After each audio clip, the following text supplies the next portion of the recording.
नमस्कार, मैं आचार्य दीपक शर्मा एक बार पुनः आप सभी का आपके अपने चैनल भाग्य चक्र उज्जैन में आप सभी का स्वागत करता हूँ। अभी हमने जो है कार्तिक मास कब से शुरू हो रहा है, कब समाप्त हो रहा है, उसमें क्या करना चाहिए, क्या नहीं करना चाहिए, इसके बारे में जाना। उसके पश्चात हमने ब्रह्मा जी द्वारा जो कार्तिक मास का महात्म्य बताया गया, उसको हमने सुना। और अब हम आज जो है कार्तिक मास में जो कथा है उसमें कुल 35 अध्याय है। तो आज हम एक एक दो दो अध्याय करके जो है वीडियो बनाएंगे। और तो आज हम बात करेंगे पहला अध्याय और दूसरा जो अध्याय है द्वितीय अध्याय के बारे में। तो हम कथा जो है प्रारंभ करते हैं। बोलो श्री हरि विष्णु भगवान की जय। पहला अध्याय। सूत जी कहते हैं, एक समय की बात है, देवऋषि नारद कल्प वृक्ष के दिव्य पुष्प को लेकर द्वारका में भगवान श्री कृष्ण के दर्शन के लिए आए। श्री कृष्ण ने स्वागत पूर्वक नारद जी का सत्कार करते हुए उन्हें पाद्य अर्घ्य निवेदन करने के पश्चात बैठ आसन दिया। नारद जी ने दिव्य पुष्प भगवान को भेंट कर दिया। भगवान ने अपनी 16,000 रानियों में उन पुष्प को बांट दिया। नारद जी के जाने के बाद सत्यभामा ने पूछा, हे प्रभु, हे नाथ, मैंने पूर्व जन्म में कौन सा दान, तप अथवा व्रत किया था जिससे मैं मर्त्य लोक में जन्म लेकर भी आपकी अर्धांगिनी बनी। तब भगवान श्री हरि विष्णु ने मुस्कुराते हुए कहा, हे प्रिय, एकाग्रचित्त होकर सुनो। तुम पूर्व जन्म में जो कुछ थी और जिस पुण्य कारक व्रत का तुमने अनुष्ठान किया था वह सब मैं बताता हूँ। सतयुग के अंत में मायापुरी के भीतर, मायापुरी जिसको अभी वर्तमान में हरिद्वार के नाम से जाना जाता है, तो भगवान कहते हैं कि मायापुरी के भीतर अत्रि कुल में उत्पन्न एक ब्राह्मण रहते थे जो देव शर्मा नाम से प्रसिद्ध थे। वह वेद वेदांगों के पारंगत विद्वान थे, अतिथि सेवी, सूर्य व्रत के पालन में तत्पर रहने वाले थे। प्रतिदिन सूर्य की आराधना करने के कारण वह साक्षात सूर्य के भांति तेजस्वी जान पड़ते थे। उनकी अवस्था अधिक हो चली थी। ब्राह्मण के कोई पुत्र नहीं था, केवल एक पुत्री थी जिसका नाम गुणवती था। उन्होंने अपने चंद्र नामक शिष्य के साथ उसका विवाह कर दिया। वह उस शिष्य को ही पुत्र की भांति मानते थे और वह जितेंद्रिय शिष्य भी उन्हें पिता के ही तुल्य समझता था। एक दिन वह दोनों गुरु शिष्य कुश और समिधा लाने के लिए गए और हिमालय के शाखा भूत पर्वत के वन में इधर उधर भ्रमण करने लगे। इतने में ही उन्होंने एक भयंकर राक्षस को अपनी ओर आते देखा। उसके सारे अंग भय से कांपने लगे। वह भागने में भी असमर्थ हो गए। तब तक उस काल रूपी राक्षस ने उन दोनों को जो है मृत्यु लोक से जो है कहते न मुक्त करके अपने जो है मुख में जो है खा लिया, अर्थात कहते उन दोनों को मार दिया।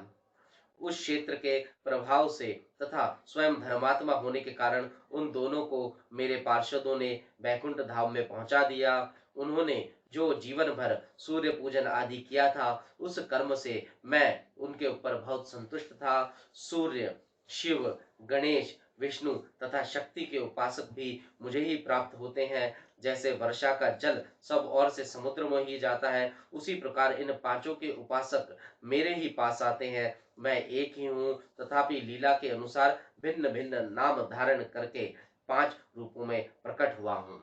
यह हमारा जो था कार्तिक मास का जो महात्मा का पहला अध्याय था। अब हम दूसरा अध्याय पढ़ रहे हैं। ठीक है। उसके पश्चात में गुणवती ने जब राक्षस के हाथ से उन दोनों के मारे जाने का हाल सुना, तब वह पिता और पति के वियोग में दुखी से पीड़ित होकर करुणा स्वर में विलाप करने लगी कि हे नाथ, हे तात, आप दोनों मुझे अकेले छोड़कर कहाँ चले गए। मैं अनाथ बालिका आपके बिना अब क्या करूंगी। अब कौन मुझ कुशलहीन दुखी स्त्री का भोजन और वस्त्र आदि के द्वारा पालन करेगा। इस प्रकार बारंबार करुणाजनक विलाप करते वह बहुत देर के बाद चुप हुई। गुणवती शुभ कर्म करने वाली थी। उसके घर का सारा सामान बेचकर अपनी शक्ति के अनुसार पिता और पति का पारलौकिक कर्म किया। तत्पश्चात वह उसी नगर में निवास करने लगी। शांत भाव से भगवान विष्णु के भजन में समय बिताने लगी। उसने अपने जीवन भर दो व्रतों का विधि पूर्वक पालन किया। एक एकादशी का व्रत और दूसरा कार्तिक मास का व्रत। यह दोनों व्रत को वह भली भांति करने लगी। फिर जो है भगवान कृष्ण जो है सत्यभामा जी से कहते हैं, प्रिय, ये दो व्रत मुझे बहुत ही प्रिय है। यह पुण्य उत्पन्न करने वाले, पुत्र और संपत्ति के दाता तथा भोग और मोक्ष प्रदान करने वाले हैं। जो मनुष्य कार्तिक में स्नान, जागरण, दीपदान और तुलसी वन का पालन करते हैं, वह साक्षात भगवान विष्णु के स्वरूप है। जो लोग श्री विष्णु मंदिर में झाड़ू देते हैं, स्वस्तिक आदि निवेदन करते हैं और श्री विष्णु की पूजा करते रहते हैं, वह जीवन मुक्त है। जो कार्तिक में 3 दिन भी इस नियम का पालन करते हैं, वे देवताओं के लिए वंदनीय हो जाते हैं। इस प्रकार गुणवती प्रतिवर्ष कार्तिक का व्रत किया करती थी। वह श्री विष्णु की परिचर्या में नित्य निरंतर भक्ति पूर्वक मन लगाए रहती थी। एक समय जबकि जरावस्था से उसके सारे अंग दुर्बल हो गए थे और वह स्वयं भी ज्वर से पीड़ित थी, किसी तरह धीरे धीरे चलकर गंगा के तट पर स्नान करने के लिए गई। ज्यों ही उसने जल के भीतर पैर रखा, वैसे ही वह शीत से पीड़ित हो कांपती हुई गिर पड़ी। उस घबराहट की दशा में ही उसने देखा आकाश से विमान उतर रहा है, जो शंख, चक्र, गदा और पद्म धारण करने वाले श्रीहरि विष्णु स्वरूपी पार्षद उसमें सुशोभित है और उसमें गरुड़ चिन्ह से अंकित ध्वजा फहरा रही है।